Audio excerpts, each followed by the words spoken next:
Certainly one of the most important reasons for the people to come here is their curiosity and their will and their wish, I want to learn.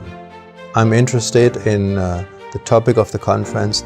I want to go there. I want to hear these conferences. Angelus Press presents its 2017 conference on Fatima, Our Lady's Answer to Three Revolutions. So, I'm Father Wegner. I'm currently the District Superior of the United States District of the Society of St. Pius X. I'm personally stationed in Platte City, that's close to Kansas City. And from there I'm traveling and visiting the different priories and chapels in the United States District.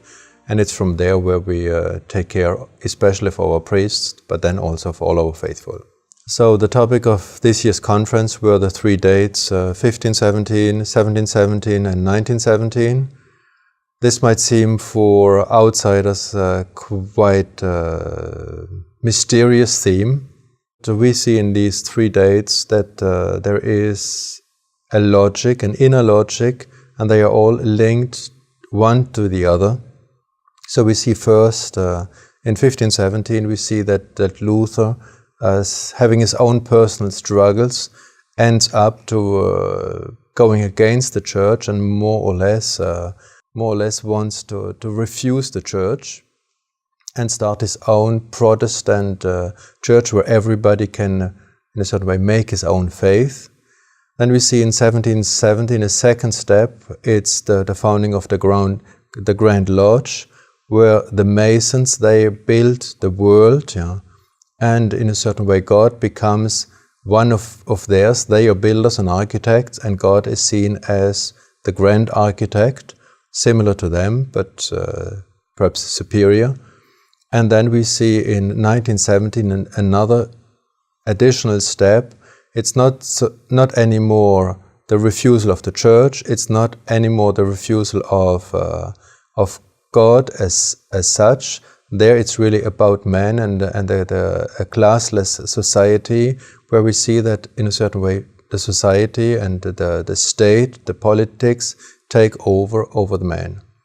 And it's linked to Fatima, as Fatima, Our Lady in Fatima says that the errors of the communism will spread if there is no consecration of Russia. And we see in the messages of Fatima very clearly that Our Lady sees the message of penance and of conversion as the answer to all these evils in the world. We have a destination, so our life is supposed to make sense. It's not just the question of, I'm born, I live for so many years, I enjoy my life. But it's also the question, what happens at the end of my life, or what happens after my life on this earth. So I'm here to fulfill the plan of God, and the plan of God is I want to go to receive my eternal salvation. And each of these steps, in a certain way, put an obstacle to this plan of God. And if I'm a Catholic, if I want my own salvation, I have to know about these obstacles. I have to know how to answer to these refusals of God, of the Church, and of man. To learn more about this and other talks, go to angeluspress.org/Fatima.